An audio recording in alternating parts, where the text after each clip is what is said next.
Good day, class. Nice to meet all of you back here. This is our third lesson this week.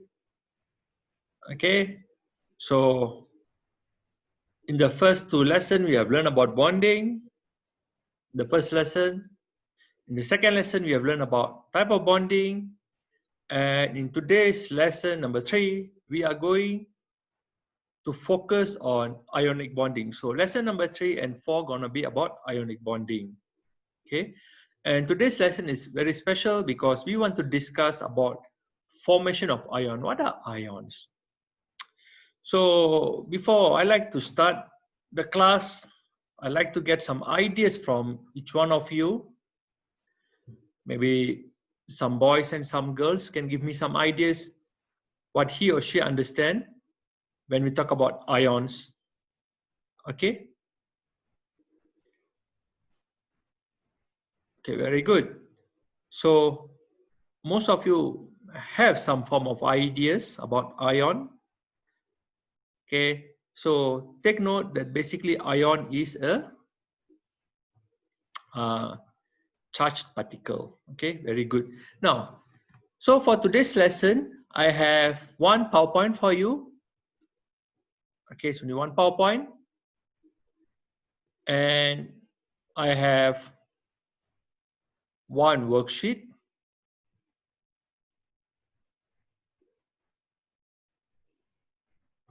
Okay, only one worksheet, but it's a bit about 4 pages for you. But it's a lot of drawing actually. Okay, with some sample. Now, so guys, when we talk about ions, okay, when we talk about ions, what I like you to have in your mind when we say ions,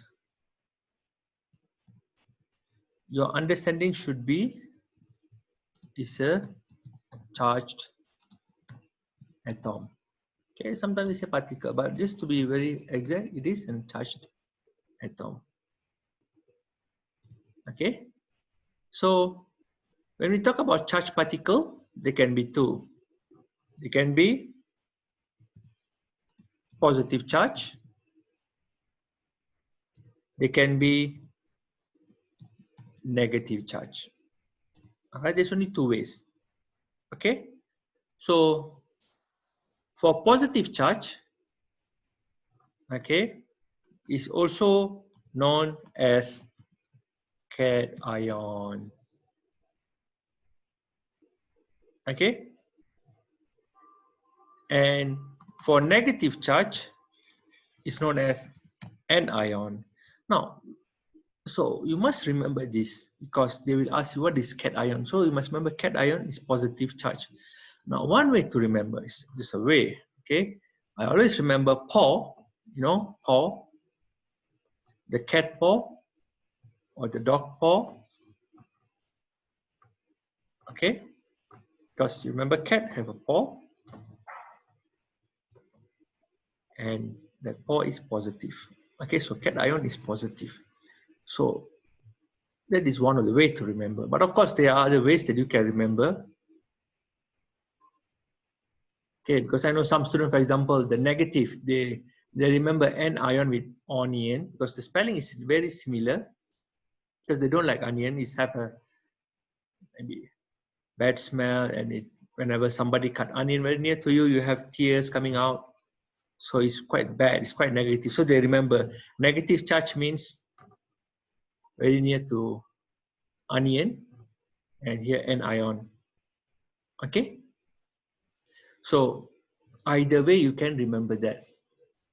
Now the next part we want to, after you write down, you copy down these things in your book, the next part, when we look at the periodic table, okay, so let us go back to our periodic table. I still have my beautiful periodic table. Easy. Okay, let me go to my periodic table. My periodic table. Okay. So this is my periodic table, my favorite one. Now, all these on the top here, 1, 2, 3. Okay, so of course 3 to 12 and so on is the number of the element. So group number, for example, group 1. Now at the same time, these numbers, 1, it means it have 1 valence electron. 2 means 2 valence electron. Now for number 3 up to number 12, we're going to put it aside because there is a different way of calculating the number of valence electron for this element. Then after we have 1 here and 2 here, the next one you can count, this boron, aluminum have 3. Carbon, silicon have 4. This one have 5 and 6 and 7 and 8. This is how I like you try to think like this. Okay, so if I were to draw a very simple periodic table, let's say I draw for you.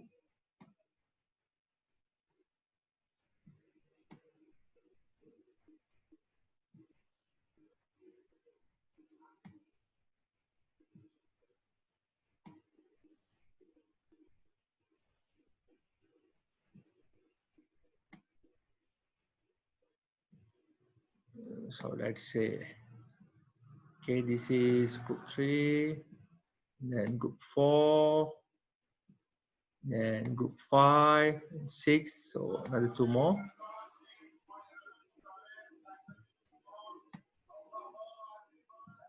And same it here.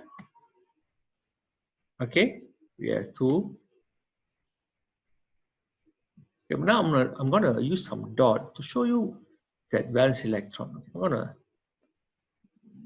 make a red color and then I'm gonna use a bit. Okay, so guys, this it means 1. This it means 2. This it means group 3. It means it have 3. This means it have 4. Of course, this it means 5.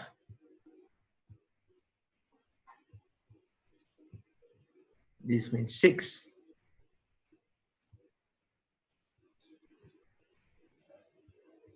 This of course means 7, huh?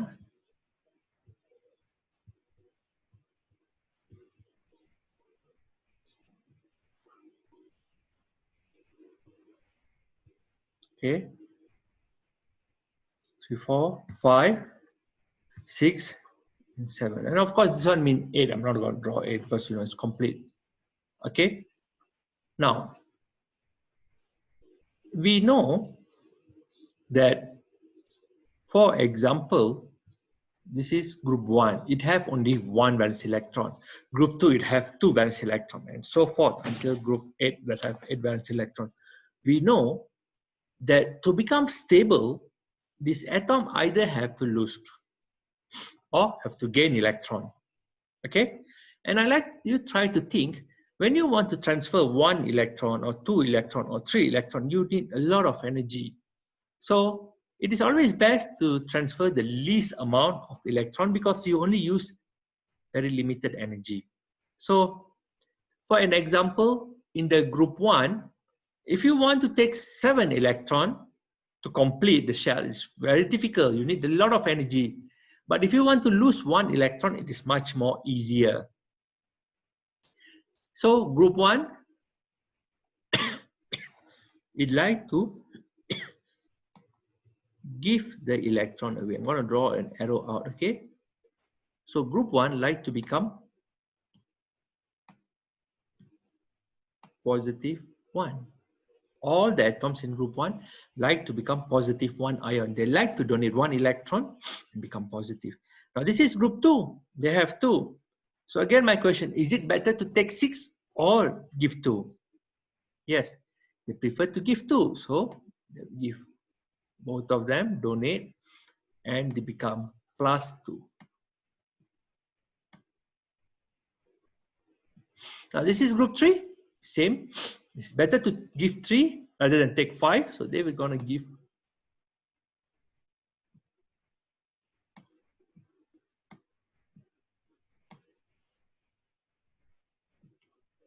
Okay, and this is 4. They don't want to give, they don't want to take, they have almost in the middle. Now this is group 5. Do you think To give 5 is better or to take 3? They like to take 3. So they like to take from some other, I don't know, some other atoms. So they like to take. Okay, so draw. How much they like to take? They like to take 3. So we're going to put -3. Then this is group 6. They like to take 2. -2. And this is 7. Like to take 1. Okay. So I like to use the analogy. When atom donates electron, they become positive ion. When atom receive electron, it become negative ion. So try to relate this concept with our relationship in a daily things. If I were to give you a pencil for you as a present, a pencil for you, example, I am a positive person, I'm a good guy because I give you, donate you something. So when a donation is positive, the other one that receive is a negative.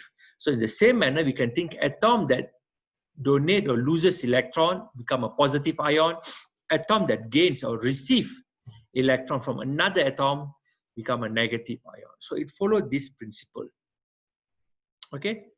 So now we'll go back to our PowerPoint for today. And we see what is they're teaching us today.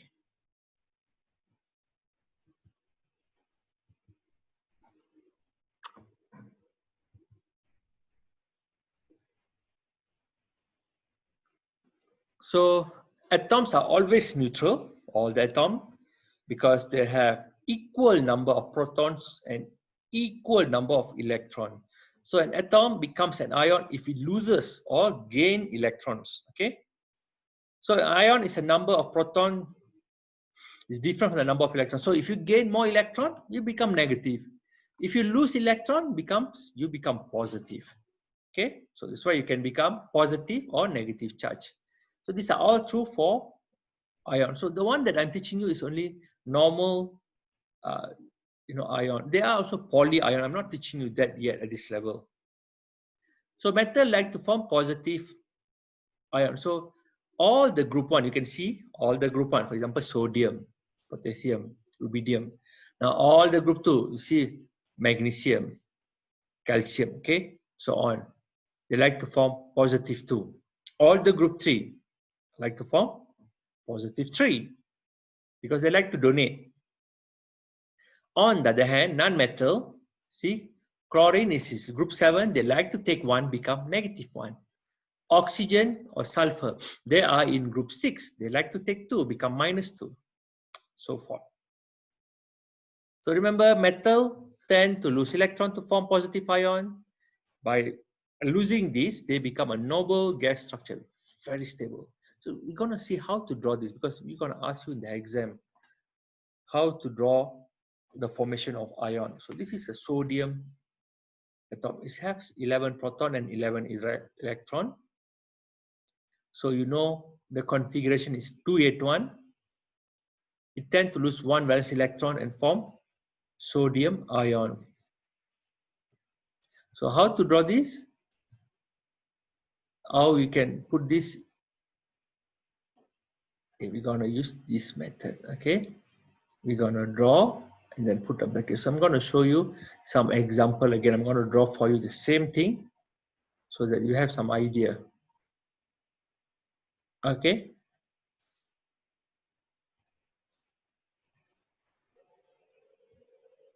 Now, so we know sodium.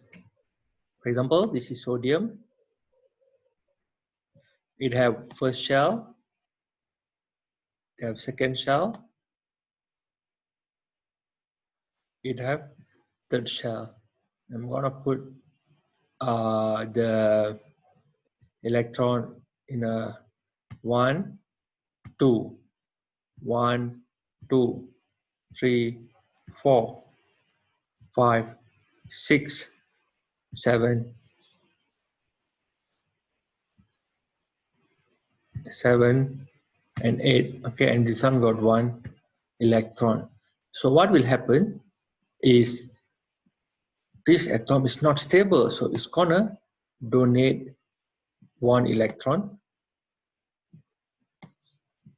So what is left is we're gonna have the same 1 shell, 2 shell. We are not going to draw the third shell because the third shell, there's no more, because if there's no electron, there won't be shell, all right?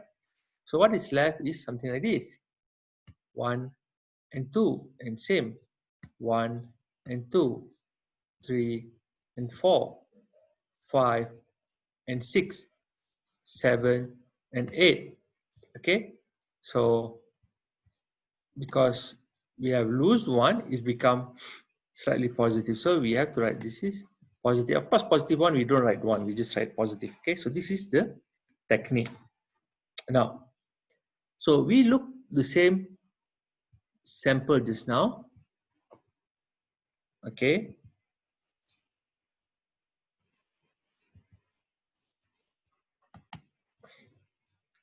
So you have to put a bracket. Now, another example, let's say calcium. We know calcium is in group 2, or it have 20 electron because the proton number is also 20. So this is the arrangement 2882. Okay, so we know that having 2 is not stable. It like to donate the 2. Tang, tang. So we're going to draw like that. Okay, so the same concept. So you can see today's my worksheet is basically having the same thing for you. And I haven't even given you an example. You see, the first one I given you example. And then you just need to do same thing for sodium. We did just now. Beryllium, boron, sodium. Right? Again, I got sodium. I made mistake. Okay, so this is for the first, all formation of positive ion. Now, let's see the formation of negative ion because it's the same concept. If one take, the other one donate. Okay, so there's this.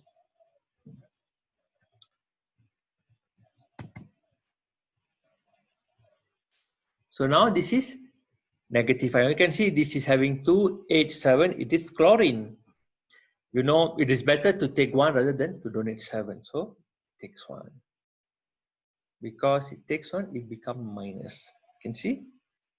So same. If you can use for oxygen, this oxygen, it have 2 and 6. It's not stable. It will start to take 2. Because it takes 2, it become 2 minus. Okay? So guys, after you've done all of this, you can possibly know all these ion and charges. So by doing this concept, you don't need to memorize the periodic table, okay? So same, common ion. So that's all for today. With that, you can complete this worksheet also.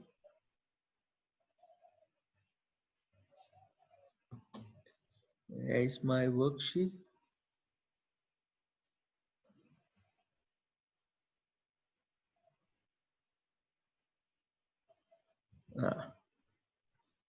Okay, you can complete my worksheet. I've given this example for you for the negative ion as well. You can see. Then you can hand up to me. Okay, guys. So that's all for today. It's very simple. Just forming positive ion, forming negative ion. I hope I'll see you again the next lesson. Bye-bye for now.